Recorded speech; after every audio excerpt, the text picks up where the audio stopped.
Los accidentes por definición jurídica en base al artículo 42 de la Ley del Seguro Social establece que son todas las lesiones orgánicas o perturbación funcional inmediata o posterior, o incluso la muerte producida repentinamente en ejercicio o con motivo del trabajo, cualquiera que sea el lugar y el tiempo en que dicho trabajo se preste.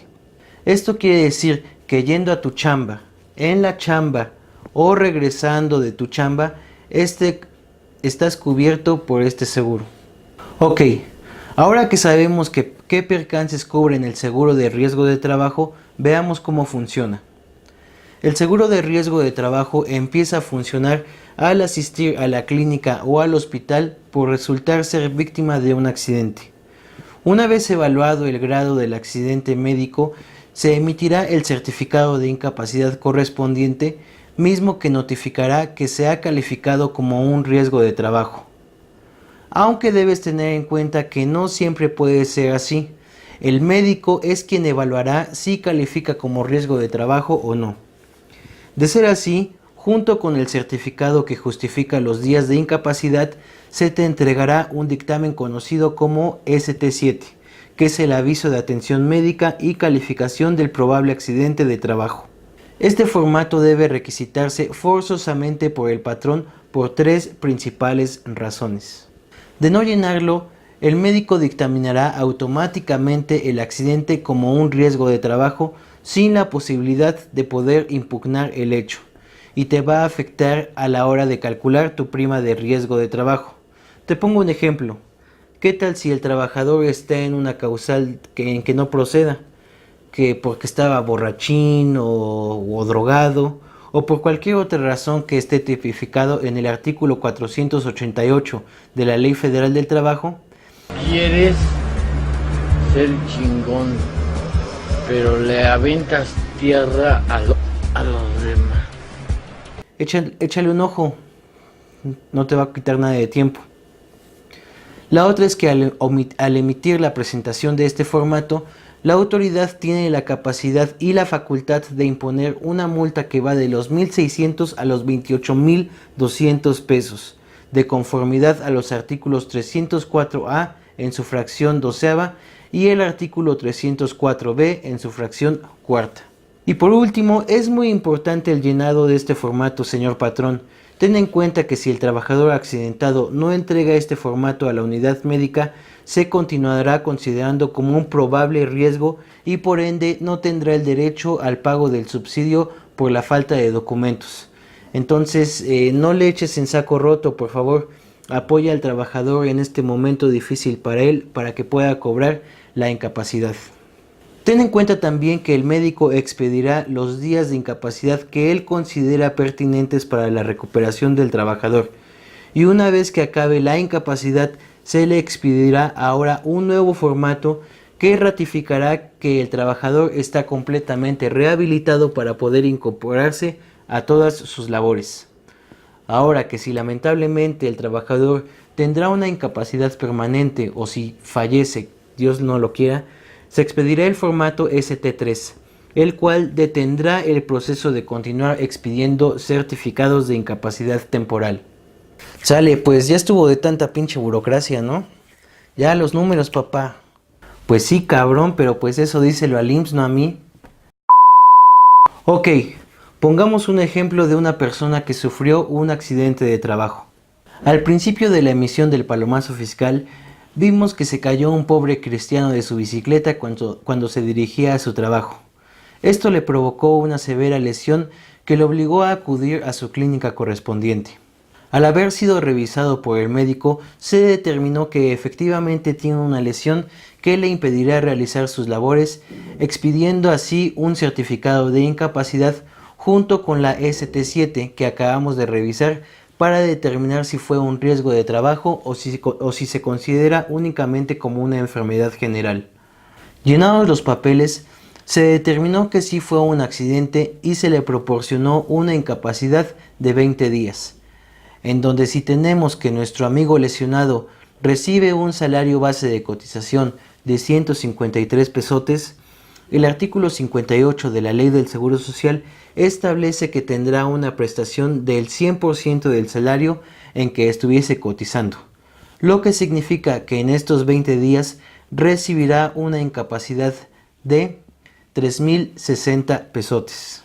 Finalizada la incapacidad, el médico determinará en qué estado se encuentra el trabajador.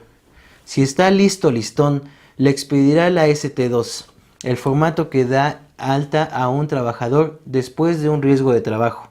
Y se acabó, todos felices y contentos, y órale, a regresar a chambear, cabrón, porque el seguro no te va a pagar las huevonadas. No, no es cierto, era broma. Pero ¿qué pasa si continúa con problemas esta persona? Bueno, pues aquí se abren varios caminos. Si el problema persiste, se le continuará proporcionando tantas incapacidades como sean necesarias, siempre y cuando éstas no excedan de 52 semanas. Si después de estas 52 semanas, o en su defecto el médico determina que la lesión califica para una incapacidad permanente parcial, esta se calculará en base a una tabla que solía estar en el artículo 514 de la Ley Federal del Trabajo.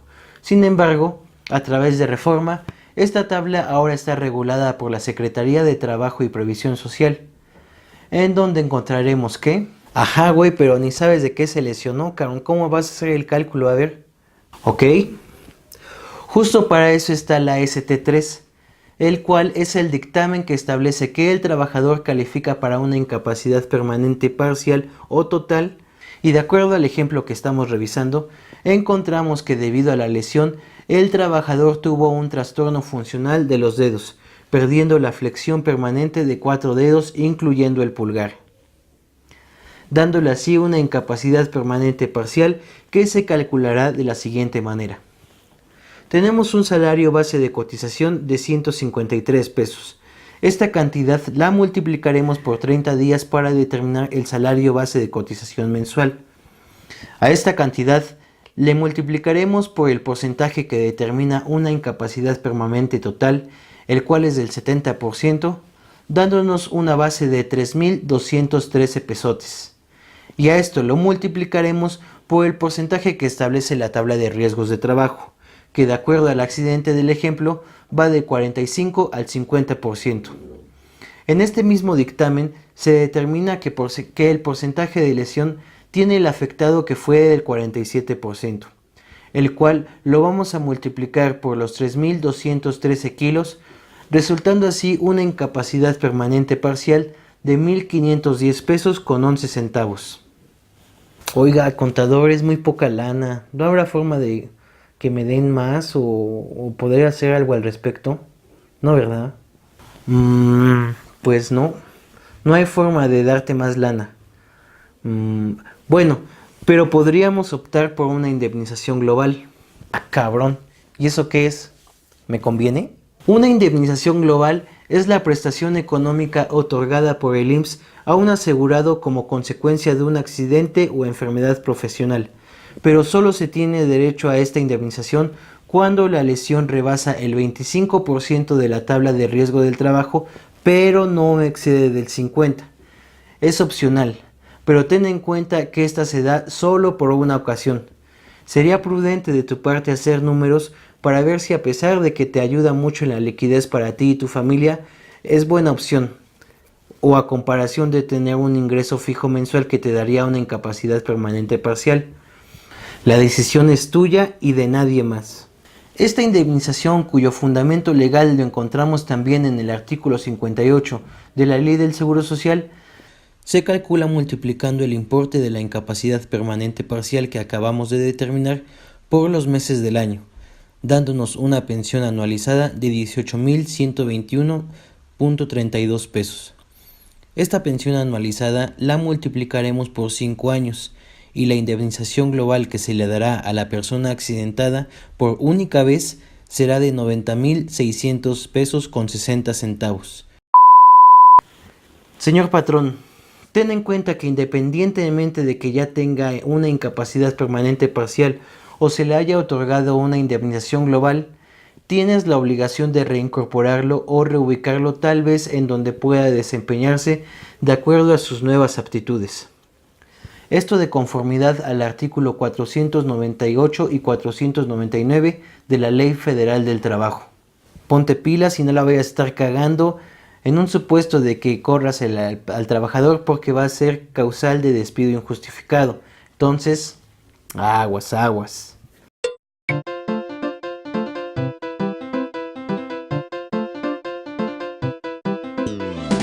A través del comunicado 370-2017, el IMSS publicó que a partir del 1 de diciembre de 2017, el trámite de tus pagos por incapacidad los podrás hacer en línea, representando un ahorro de transporte, tal vez incluso también un ahorro de comisiones bancarias. Es una más sofisticada forma de llevar a cabo estos trámites.